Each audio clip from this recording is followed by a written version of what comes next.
Over the past 3.5 years, in 19 American communities, the quiet rhythm of everyday life was exploded by the same memorable event. The President came to town. Ladies and gentlemen, the President of the United States and Mrs. Carter.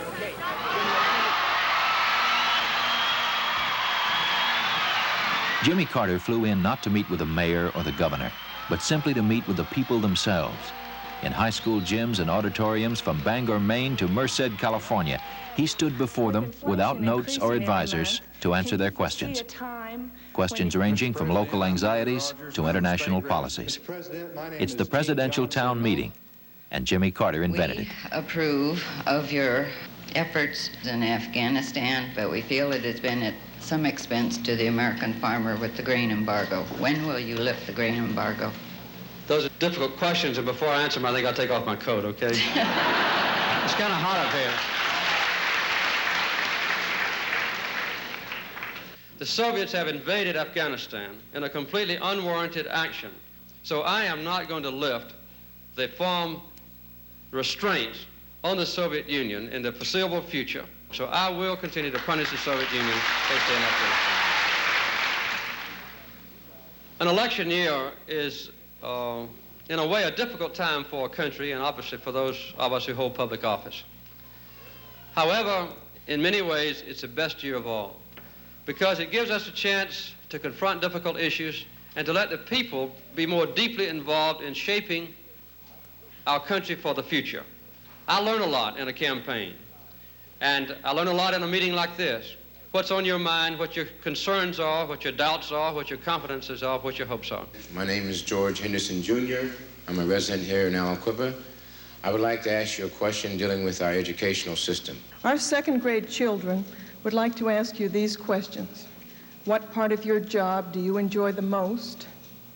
And do you get dizzy flying in Air Force One? Do you feel that your administration has, in fact, put more women in decision-making positions than your unenlightened Republican predecessors? Do you have any idea when the hostages in Iran will be released? President Carter, I'm Sandra Downen from Orville, Ohio. I'm the wife of a small coal mine operator, and I'm the secretary and bookkeeper for our company. I would like to ask, why won't the federal EPA approve Chapter 3745-18 and allow the utilities to burn the high sulfur coal? And this is something that is causing a great deal of concern to us, a lot of anxiety. They tell us that next month they don't know if they'll be able to take our coal or not because of the Clean Air Act. Let me try to answer as best I can.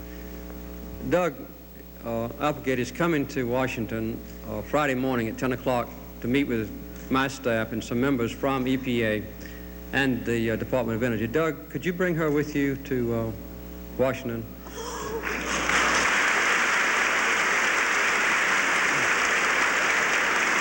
I love you. Well, that's one of the reasons, by the way, that I wanted to come to Steubenville. It's not an accident that I came here. I'm proud of what we've done on steel. I'm concerned about what we have not yet accomplished on coal. And you are a highly motivated, very knowledgeable group about both these areas of American life. And I think your kind of question is very helpful to me as president. It'll be helpful to you and your coal mine in a personal way. I think it'll be helpful to the whole country. And I thank you for it. Thank you.